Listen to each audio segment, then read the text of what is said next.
नमस्कार, UP live देख रहे हैं आप, साथ आपके मैं हूं ज्योति आर्या। चलिए बुलेटिन का आगाज करते हैं बड़ी खबर के साथ। अंतर्राष्ट्रीय जैव विविधता दिवस मनाएगा वन विभाग। लखनऊ में 22 मई को होगी एक दिवसीय राष्ट्रीय संगोष्ठी। सम्मेलन में मुख्यमंत्री योगी आदित्यनाथ होंगे शामिल। तो ये बड़ी जानकारी आपको दे रहे हैं। लखनऊ में आज होगी एक दिवसीय राष्ट्रीय संगोष्ठी, जिसमें मुख्यमंत्री योगी आदित्यनाथ भी शामिल होने वाले हैं इस सम्मेलन में। तो काफी भव्य सम्मेलन होगा, जिसमें खुद मुख्यमंत्री शिरकत करने वाले हैं। अंतर्राष्ट्रीय जैव विविधता दिवस वन विभाग की तरफ से मनाया जाएगा और इसी को लेकर इस संगोष्ठी का आयोजन होगा, जिसमें मुख्यमंत्री योगी आदित्यनाथ भी पहुंचने वाले हैं।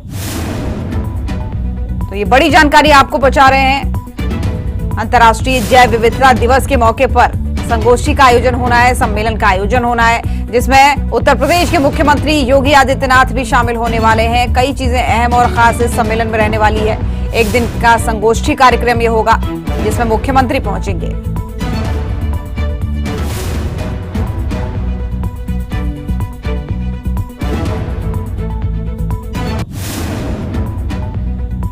और इसी खबर पर ज्यादा जानकारी के साथ सहयोगी हमारे विवेक कश्यप हमारे साथ जुड़े हुए हैं। विवेक, क्या कुछ जानकारी मुख्यमंत्री के दौरे को लेकर और इस संगोष्ठी को लेकर? जी बिल्कुल, आपको बता दें कि आज उत्तर प्रदेश के मुख्यमंत्री योगी आदित्यनाथ कई कार्यक्रमों में शामिल होंगे। आपको बता दें वही 9:30 बजे पहले सूचना विभाग की बैठक में शामिल होंगे, फिर उसके बाद 11:30 बजे अंतर्राष्ट्रीय जैव विविधता संगोष्ठी में शामिल होंगे, जो कि लखनऊ के इंदिरा गांधी प्रतिष्ठान में ये कार्यक्रम रखा गया है। फिर उसके बाद आपको बता दें कि लगभग 12 बजे के आसपास अमृत रेलवे स्टेशन का उद्घाटन करेंगे, जहां पर मुख्यमंत्री योगी आदित्यनाथ खुद शामिल होंगे। और वहीं आपको बता दें कि 6:30 बजे खेल एवं युवा कल्याण विभाग की बैठक होगी, जिसमें मुख्यमंत्री योगी आदित्यनाथ शामिल होंगे। तो कहीं ना कहीं तमाम जो कार्यक्रम है आज मुख्यमंत्री योगी आदित्यनाथ खुद करेंगे, जिसमें से सबसे अहम जो माना जा रहा है वो सूचना विभाग की बैठक मानी जा रही है, क्योंकि ऐसे में तमाम जो दिशा निर्देश है वो अधिकारी को दिए जाएंगे। और साथ ही जो आज अंतर्राष्ट्रीय जैव विविधता दिवस मनाया जाएगा इंदिरा गांधी प्रतिष्ठान में, वो भी अहम है, क्योंकि तमाम जो कार्यकर्ता है और जो तमाम जो अधिकारी हैं वो पहुंचेंगे। और साथ ही तमाम ऐसे में मुख्यमंत्री योगी आदित्यनाथ खुद शामिल होंगे, तो उनको सुनने के लिए भी तमाम जो उनके समर्थक है वो पहुंचेंगे। तो कहीं ना कहीं मुख्यमंत्री योगी आदित्यनाथ का आज लखनऊ में ही रहेंगे और साथ ही कई कार्यक्रमों में शामिल होंगे, जिसमें से रेलवे स्टेशन का भी उद्घाटन करेंगे। और साथ ही क्योंकि आम जनता को वो हमेशा आगे रखते हैं, इसलिए आम जनता को लेकर भी कहीं ना कहीं तमाम जो दिशा निर्देश है वो भी अधिकारियों को समय समय पर देते रहते हैं। उसी को लेकर आज तमाम जो कार्यक्रम है मुख्यमंत्री योगी आदित्यनाथ के लखनऊ में रहेंगे। जी बिल्कुल विवेक, काफी बड़े कार्यक्रम आपने बताए, बैक टू बैक कार्यक्रम है मुख्यमंत्री के। ऐसे में जाहिर सी बात है, आपकी बातों से भी लग रहा है कि जितने उनके अलग अलग प्रोग्राम है उसमें कहीं ना कहीं प्रदेश को विकास की सौगात ही मिलने वाली है। लेकिन अगर जैव विविधता की हम बात करें, इस स्पेशल संगोष्ठी प्रोग्राम की अगर हम बात करें, तो इसमें और कौन कौन लोग शामिल होने वाले हैं? क्या इसके जरिए भी जैव विविधता के क्षेत्र में प्रदेश को कुछ बड़ा या फिर अच्छा मिलने की उम्मीद है? जी बिल्कुल, जिस तरह से जैव विविधता का संगोष्ठी का कार्यक्रम रखा गया लखनऊ के इंदिरा गांधी प्रतिष्ठान में, और क्योंकि कहा जाता है इंदिरा गांधी प्रतिष्ठान की कम से कम 5,000 की कैपेसिटी है, वहां पर 5,000 से ज्यादा के लोग आप शामिल हो सकते हैं। और साथ ही जनता को सीधा लाभ मिलेगा जैव विविधता से। तो ऐसे में कहीं ना कहीं उत्तर प्रदेश के दोनों उप मुख्यमंत्री भी शामिल होंगे और प्रदेश अध्यक्ष भी शामिल होंगे, और तमाम जो जैव विविधता से लेकर जो NGO है वो जो काम कर रहे हैं अपने अपने क्षेत्रों में, और जो विभाग है वो जरूर रहेंगे, क्योंकि मुख्यमंत्री योगी आदित्यनाथ शामिल होंगे। तो कहीं ना कहीं अधिकारियों को भी बड़ी जिम्मेदारी दी जाएगी, जिससे कि आम जनता को लाभ पहुंचाया जा सके। बिल्कुल विवेक, क्योंकि आपने रेलवे स्टेशन की भी बात की, तो क्या लखनऊ में ही इस रेलवे स्टेशन का उद्घाटन भी होगा और कितने कितने क्षेत्रों को ये जोड़ेगा? जी बिल्कुल, आपको बता दें अमृत रेलवे स्टेशन का उद्घाटन होगा लगभग 1:30 बजे के आसपास, जहां पर मुख्यमंत्री योगी आदित्यनाथ शामिल होंगे। तो कहीं ना कहीं जो ये रेलवे स्टेशन है, फिलहाल इसका अभी पिक्चर इसका नहीं आया है कि अभी कितने किलोमीटर तक ये लोगों को जोड़ेगा, लेकिन जब आज उद्घाटन होगा तो कहीं ना कहीं इसका सीधा लाभ वो आम जनता को मिलेगा। जो आम नागरिक डेली सफर करता है ट्रेन में, उसको इसका लाभ मिलेगा। तो कहीं ना कहीं जो तमाम मुख्यमंत्री कोशिश भी करते हैं कि जो उनकी योजनाएं चल रही है उसका लाभ सीधा आम जनता को ही मिलेगी। ठीक है विवेक, बहुत धन्यवाद आपका। नजर आप पूरे दिन बनाए रखिएगा मुख्यमंत्री के कार्यक्रम। तो चले बढ़ेंगे खबरों में आगे और रुख करेंगे अब अगली खबर का। मुख्यमंत्री योगी आदित्यनाथ ने अपने सरकारी आवास पर चिकित्सा स्वास्थ्य और चिकित्सा शिक्षा विभाग की उच्च स्तरीय समीक्षा बैठक की और इस दौरान उन्होंने स्वास्थ्य सेवाओं को और सुदृढ़ करने के लिए कई अहम निर्देश भी जारी किए। इस रिपोर्ट में देखिए।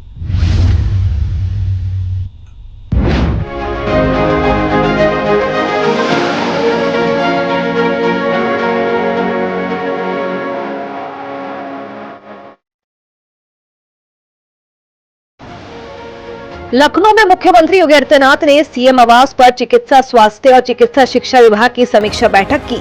इस बैठक में डिप्टी सीएम ब्रजेश पाठक सहित विभाग के वरिष्ठ अधिकारी मौजूद रहे। सीएम ने निर्देश दिया कि केजीएमयू, आरएमएल और एसजीपीजीआई जैसे प्रमुख संस्थानों में हब स्पोक मॉडल को लागू किया जाए ताकि ग्रामीण क्षेत्रों में भी बेहतर चिकित्सा सुविधाएं पहुंचे। सीएम योगी ने बर्ड फ्लू के खतरे को देखते हुए स्वास्थ्य विभाग को गहन निगरानी और समन्वय बढ़ाने के निर्देश दिए। उन्होंने कहा कि जिला प्रशासन, मुख्य चिकित्सा अधिकारी और पशु चिकित्सा अधिकारियों के बीच बेहतर तालमेल सुनिश्चित किया जाए। इसके अलावा भीषण गर्मी को देखते हुए सरकारी अस्पतालों में कोल्ड रूम सक्रिय करने और हीट वेव मरीजों के लिए बेड रिजर्व करने के आदेश दिए गए। बहरहाल लखनऊ में सीएम योगी की समीक्षा बैठक ने स्वास्थ्य सेवाओं को सशक्त करने का रोड मैप तैयार किया है। बर्ड फ्लू और गर्मी जैसी चुनौतियों से निपटने के लिए यूपी सरकार पूरी तरह सतर्क है। सूर्य समाचार के लिए ब्यूरो रिपोर्ट।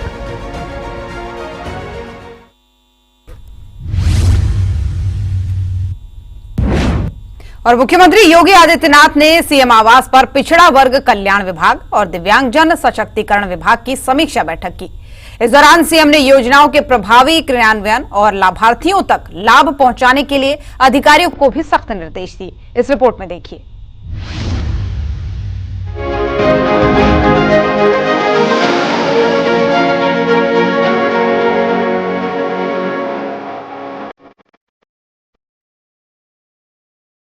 लखनऊ में मुख्यमंत्री आवास पर सीएम योगी आदित्यनाथ ने पिछड़ा वर्ग कल्याण विभाग और दिव्यांगजन सशक्तिकरण विभाग की समीक्षा बैठक की।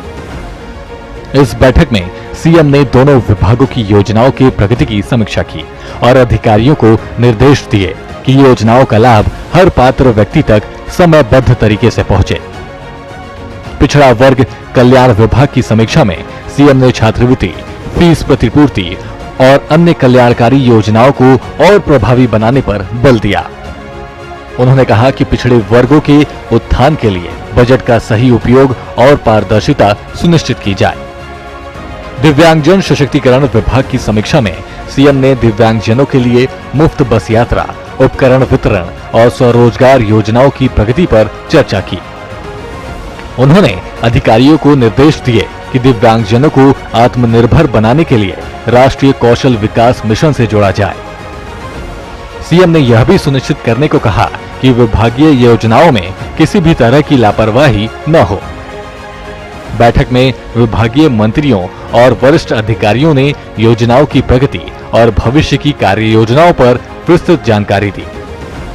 लखनऊ में सीएम योगी की ये समीक्षा बैठक पिछड़े वर्गों और दिव्यांगजनों के कल्याण के प्रति उनकी प्रतिबद्धता को दर्शाती है। समयबद्ध है और पारदर्शी कार्यान्वयन के निर्देशों से यूपी में समावेशी विकास को गति मिलेगी। ब्यूरो रिपोर्ट, सूर्य समाचार।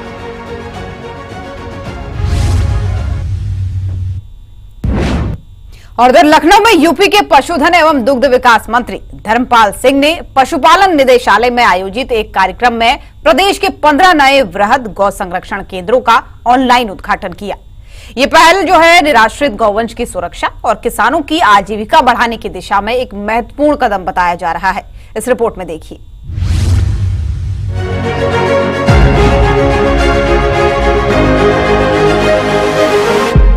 लखनऊ के पशुपालन निर्देशालय में आयोजित एक कार्यक्रम में पशुधन एवं दुग्ध विकास मंत्री धर्मपाल सिंह ने वर्चुअल माध्यम से प्रदेश के 15 नए वृहद गो संरक्षण केंद्रों का उद्घाटन किया है। जो निराश्रित गौवंश है, इसको योगी सरकार की प्राथमिकता है, इसको आश्रय स्थल पर पहुंचाकर उसमें चारा, पानी, भूसा, हरे चारा और चोकर की व्यवस्था करी जाए ताकि ये जो गौशालाएं हैं हमारी आत्मनिर्भर बने। आत्मनिर्भर गौशाला इसलिए बनेगी क्योंकि जब उनको अच्छा स्वास्थ्य होगा तो ये गर्भित भी होंगी और गर्भित होने के बाद ये दूध देने का भी काम करेंगी। और हमने ये अभियान चलाकर नस्ल सुधार का भी हम इस पे काम कर रहे हैं। जो गाय 1 लीटर दूध देती है वो नस्ल सुधार होकर हम कृत्रिम गर्भाधान के माध्यम से साहिवाल गाय, गिरी गाय, हरियाणवी, थारपारकर, गंगा तीरी, इन गायों का सीमन हम फ्री देने का काम कर रहे हैं। इनसे जो बछिया पैदा होगी वो 2 लीटर की जगह 10 और 12 लीटर दूध देगी। साथ ही जो सेक्स सीमन है उसकी कीमत पहले 300 रुपये थी पर वायल, अब 100 रुपये माननीय मुख्यमंत्री जी ने कर दिए। तो इसलिए नस्ल सुधार होने से देसी गायों का जो पालने का काम है वो किसान करेगा, क्योंकि देसी गाय अब आमदनी का एक आय का किसान के लिए विशेष सूत्र है। इस दौरान धर्मपाल सिंह ने अधिकारियों को निर्देश दिए हैं कि गौशालाओं में चारा, पानी और चिकित्सा सुविधाओं की पर्याप्त व्यवस्था सुनिश्चित की जाए। इस समय उत्तर प्रदेश में केमिकल दूध का बहुत प्रचलन है, क्योंकि दूध में दूध की एक बूंद नहीं होती, सारा केमिकल ही होता है। तो इसको लिए माननीय मुख्यमंत्री योगी आदित्यनाथ जी ने भी चिंता व्यक्त की है। इसको अभियान चलाकर सरकार के द्वारा नकली दूध को प्रतिबंधित किया जाएगा। असली दूध उत्तर प्रदेश की जनता को उपलब्ध हो, ये योगी सरकार का प्राथमिकता का विषय है। लखनऊ में 15 नए गो संरक्षण केंद्रों का उद्घाटन उत्तर प्रदेश में गोवंश संरक्षण और ग्रामीण अर्थव्यवस्था को मजबूत करने की दिशा में एक बड़ा कदम है। योगी सरकार की यह पहल किसानों और पशुपालनों के लिए नई उम्मीद लेकर आई है। ब्यूरो रिपोर्ट, सूर्या समाचार।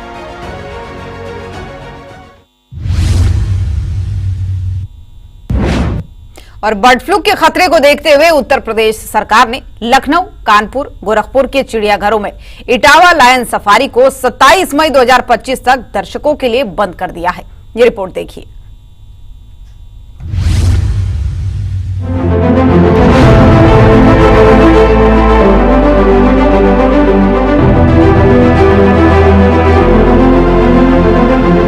उत्तर प्रदेश में बर्ड फ्लू का खतरा गहराने के बाद सरकार ने त्वरित कदम उठाए हैं। गोरखपुर के शहीद अशफाक उल्लाह खान प्राणी उद्यान में 7 मई को बाघिन शक्ति की बर्ड फ्लू से मौत की पुष्टि के बाद लखनऊ, कानपुर, गोरखपुर के चिड़ियाघर और इटावा लायन सफारी को 27 मई तक बंद कर दिया गया है।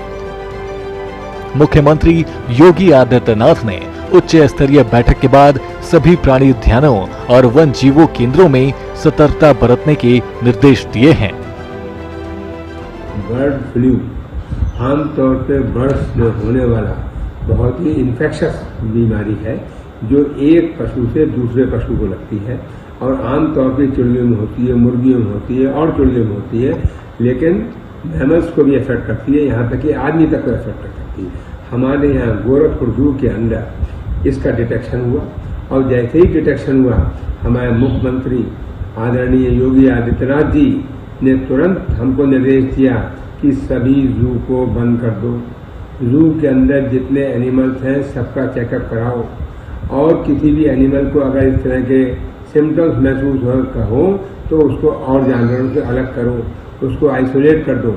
जो भी हमारा कर्मचारी उनकी देखभाल में लगा है वो मास्क लगाए, पीपीई किट पहने, पूरे दस्ताने पहने, पूरे प्रोटेक्शन के साथ जाए, उसका पूरा ख्याल रखा जाए, जानवरों का भी पूरा ख्याल रखा जाए, उनके भोजन जहाँ से आता है उसकी चेकिंग की जाए कि भोजन में कोई गड़बड़ी तो नहीं है, उनके पानी के चेक करो कि उसमें कोई गड़बड़ी तो नहीं है। इस तरह से हमारे मुख्यमंत्री जी ने आदेश दिया कि हमको जू को बंद करना पड़ा और सभी कार्य करें और उसके बाद कहीं कोई नया केस अभी तक नहीं आया है। बर्ड फ्लू की पुष्टि भोपाल के national institute of high security animal disease की रिपोर्ट के बाद हुई। लखनऊ के चिड़ियाघर में 998 पशु पक्षियों की जांच की गई और अभी तक कोई नया मामला सामने नहीं आया। पोल्ट्री फार्मों और प्रवासी पक्षियों पर भी नजर रखी जा रही है। लखनऊ और उत्तर प्रदेश के अन्य चिड़ियाघरों में बर्ड फ्लू के खिलाफ सख्त कदम उठाए जा रहे हैं। सीएम योगी के निर्देशों के साथ सरकार और प्रशासन जानवरों और जनता की सुरक्षा के लिए कोई कसर नहीं छोड़ रही है। अभी भी कुछ एनिमल्स के सैंपल हमने भेजे गए हैं जिनकी रिपोर्ट्स अवेटेड है और हमने 1 हफ्ते के लिए माननीय मुख्यमंत्री जी के निर्देशानुसार जू को और बंद कर दिया है, ताकि कोई भी रिस्क हम नहीं लेना चाहते इन्फेक्शन फैलने का। जू के अंदर बच्चे खास तौर से जाते हैं, बच्चों में किसी तरह का इसका असर न नजर आए, इसलिए हमारे मुख्यमंत्री जी ने 1 हफ्ता और बंद करने का सभी जू को निर्देश दिया है। इस बीच में कुछ जानवरों को जो सैंपल्स गए हुए हैं भोपाल और IVRI बरेली, वहाँ से रिपोर्ट भी आएगी और उसके अनुसार आगे की कार्रवाई हम माननीय मुख्यमंत्री जी के निर्देश से करेंगे। लखनऊ और उत्तर प्रदेश के अन्य चिड़ियाघरों में बर्ड फ्लू के खिलाफ सख्त कदम उठाए जा रहे हैं। सीएम योगी के निर्देशों के साथ सरकार और प्रशासन जानवरों और जनता की सुरक्षा के लिए कोई कसर नहीं छोड़ रहे। ब्यूरो रिपोर्ट, सूर्या समाचार।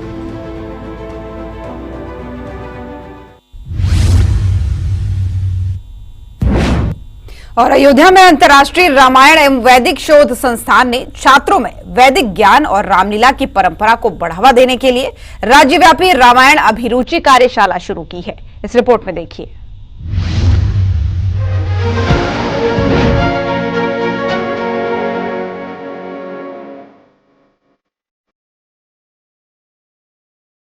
अयोध्या में अंतर्राष्ट्रीय रामायण एवं वैदिक शोध संस्थान ने यूपी के जिलों में रामायण अभिरुचि कार्यशाला शुरू की है। इसका उद्देश्य स्कूली छात्रों को रामायण के नैतिक मूल्य, वैदिक साहित्य और रामलीला की सांस्कृतिक विरासत से जोड़ना है। ये कार्यशाला लखनऊ और प्रयागराज समेत 75 जिलों के प्राथमिक और उच्च प्राथमिक विद्यालयों में आयोजित की जा रही है। वैदिक शोध संस्थान के द्वारा इस बार जो हमारे जो प्राथमिक विद्यालय का जो जूनियर हाई स्कूल के जो छात्र हैं, उनमें प्रभु श्री राम, रामायण और अपने प्रदेश की संस्कृति और जो हमारा जो प्राचीन वेद है उसके लिए जागरूकता उत्पन्न करने के लिए हम लोगों ने यहाँ पे रामायण एवं वेद अभिरुचि कार्यशाला का आयोजन 75 जनपद में हम लोग करा रहे हैं।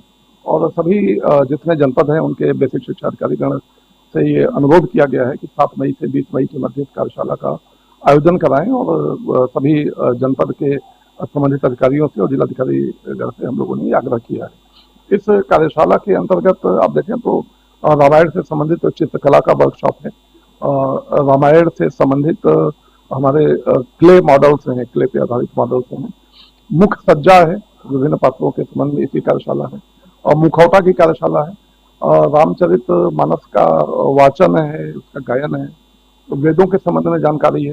तो ये सारी जानकारियों के लिए एक कार्यशाला हम लोग पूरे प्रदेश में सभी जनपदों में आयोजित कर रहे हैं। उसके लिए जनपद स्तर से जिला समन्वयक और ट्रेनर चिन्हित किए गए हैं। कार्यशाला में रामायण के प्रथम प्रसंगों जैसे अयोध्या कांड, सीताहरण और हनुमान चालीसा पर आधारित चित्रकला, नाटक और कथावाचन के सत्र शामिल हैं। मैं बहुत अच्छा महसूस कर रहा हूँ और मुझे लग रहा है कि मैं उसी रोल के अंदर आ गया हूँ। मतलब मैं लक्ष्मण के रोल में घुस ही गया हूँ। मतलब पूरा एकदम लक्ष्मण की तरह एक्टिंग स्किल्स, डायलॉग्स बोलने की अब जो वो आदत हो गई है, तो अब मैं बोल लेता और बहुत अच्छा लगता है। रामायण में पार्टिसिपेट कर रही हूँ और मेरा पात्र रावण का है। और रावण जो कि बहुत शक्तिशाली था, ज्ञानी था, ऋषि भी था और महादेव का बहुत बड़ा भक्त भी था। तो मेरे हिसाब से तो वो बहुत पावरफुल था और रावण जो था बहुत अच्छा था, पर उसने घमंड में आके अपना ही बुरा किया। तो मुझे तो अभी अच्छा लग रहा है कि मैं रावण के पात्र में हूँ एक, और मुझे भी बहुत बढ़िया लग रहा है कि हम कुछ यहाँ पे अपनी संस्कृति को दोबारा से दिखाएंगे कि हमारी संस्कृति कैसी थी, क्योंकि अभी के टाइम में इतना चेंज आ गया हमारी संस्कृति में कि वो पुराने जमाने वाली रही नहीं है। तो अभी हम फिर से अपनी संस्कृति को वापस लाएंगे और उसे सेव करेंगे और दिखाएंगे कि हाँ, हमारी संस्कृति अभी भी है। अयोध्या से शुरू हुई रामायण अभिरुचि कार्यशाला यूपी के छात्रों को अपनी सांस्कृतिक जड़ों से जोड़ने का एक सशक्त माध्यम बन रही है। ये पहल युवा पीढ़ी में वैदिक ज्ञान और रामलीला की परंपरा को जीवंत कर रही है। ब्यूरो रिपोर्ट, सूर्या समाचार। तो फिलहाल के लिए यूपी लाइव में मेरे साथ बस इतना ही। देश और दुनिया की बाकी खबरों के लिए आप देखते रहिए सूर्या समाचार। नमस्कार।